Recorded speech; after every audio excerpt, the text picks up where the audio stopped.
নমস্কার দর্শক বন্ধুরা, রেস স্পোর্টসে সকলকে স্বাগত। আমরা দুদিন আগেই ব্রাজিলের ম্যাচ কভার করে কানসাস সিটিতে আমরা এসে পৌঁছেছি। তার একটাই কারণ, আগামীকাল আলজেরিয়ার সাথে আর্জেন্টিনা প্রথম ম্যাচ খেলে বিশ্বকাপের অভিযান স্টার্ট করছে।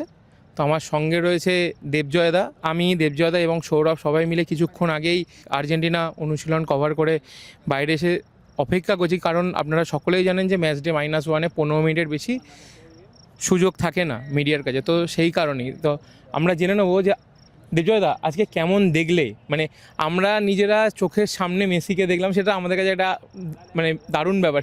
কি বলবে এই ব্যাপারটা নিয়ে? এটা একটা লাইফ টাইম এক্সপিরিয়েন্স।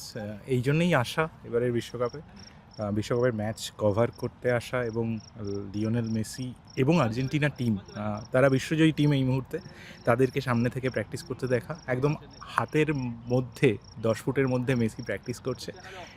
এটা মানে দারুণ অভিজ্ঞতা। এছাড়া আর কিছুই বলার নেই, মানে ভাষা নেই এর বেশি এটাকে বিবরণ করার। না, আমি আরেকটা জিনিস যেটা বলতে চাইছি যে আর্জেন্টিনা অনুশীলনটা দেখে কি মনে হলো? কালকে তারা প্রথম ম্যাচ, মানে আগামীকাল তারা প্রথম ম্যাচ খেলে এইবারের বিশ্বকাপ অভিযানটা শুরু করবে, মানে কতটা চনমনে দেখলে তাদের সকলকে? দারুণ ফুরফুরে মেজাজ আর্জেন্টিনা ক্যাম্পের, কারণ হাসি ঠাট্টা করতেও আমরা দেখলাম। ওটামেন্ডিকে জিজ্ঞাসা করা হয়েছিল প্রেস কনফারেন্সে মেসি কেমন আছে। ওটামেন্ডি যেটা বললেন যে মেসি একই রকম সতেজ আছে, একই রকম কম্পিটিটিভ আছে, এবং আমরা সেটা দেখলামও প্র্যাকটিসে আমরা ডিবু মার্টিনেজকেও দেখলাম। তিনি সবার প্রথমে বেরোলেন প্র্যাকটিস করতে। আশা করা হচ্ছে তিনিও কালকে শুরু করবেন। যদিও স্কালোনি প্রেস কনফারেন্সে বলেছেন যে আমি এখনও কাউকে স্টার্টিং 11 বলিনি, প্র্যাকটিসের পরে হয়তো তিনি সেটা বলবেন সবাইকে।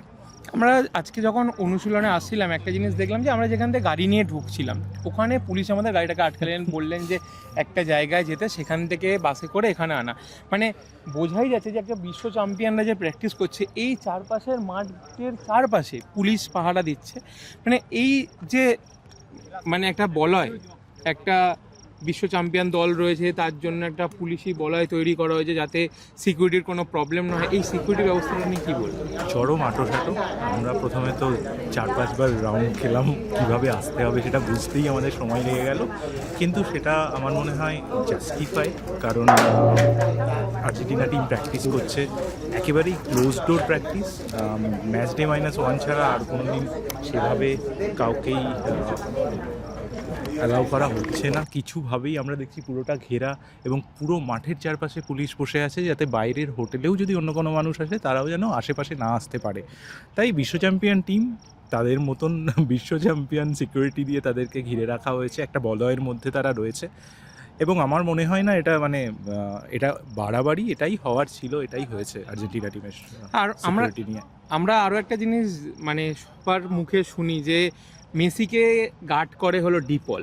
আজকে আমরা মাঠেও সেম জিনিসটা, মানে মেসি যেখানে অনুশীলন করছে তার পাশেই ডিপল, মানে ওই ব্যাপারটাও তুমিও হয়তো আমার মতন খেয়াল করেছো।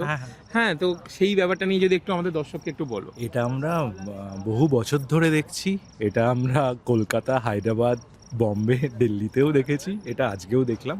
এটা মনে হয় এখন মেসি আর ডিপল কাইন্ড অফ সিনোনিমাস হয়ে গেছে। যেখানে মেসি সেখানেই ডিপল, একই, মানে কিছু বলার নেই, এটাই হয়ে আসছে, এটাই আমরা দেখে আসছি। এটা না হলে বরং আমরা অবাক হতাম। আরও একটা জিনিস যে আমরা যারা এই ফুটবল নিয়ে কভার করি, ছবি তুলি, ভিডিও করি, মানে এই তাদের মেসিকে নিজের ক্যামেরায় বন্দি করার এই অভিজ্ঞতাটা তুমি একটুখানি বলো।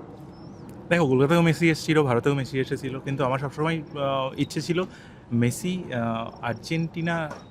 আর্জেন্টিনা খেলোয়াড় হিসেবে মেসি যখন মাঠে নামবে সেই ছবি তুলবো। আর সেটা আজকে সফল হলো। বিশ্বকাপ কভার করতে আসা ইটসেলফ একটা মানে লাইফ টাইম এক্সপিরিয়েন্স।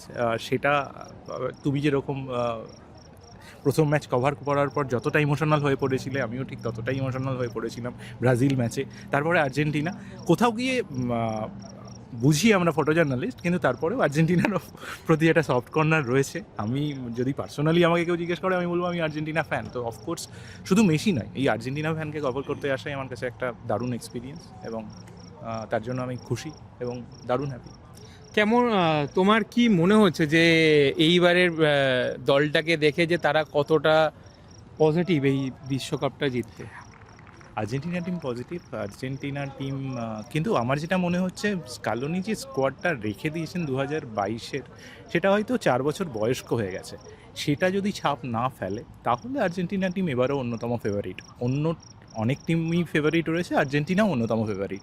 আমি এখনই বলতে পারছি না যে আর্জেন্টিনা এই বিশ্বকাপ জিতবে কি না, ফেভারিট তো বটেই। তো আপনারা সমস্তটাই শুনলেন দেবজয়দার মুখ থেকে।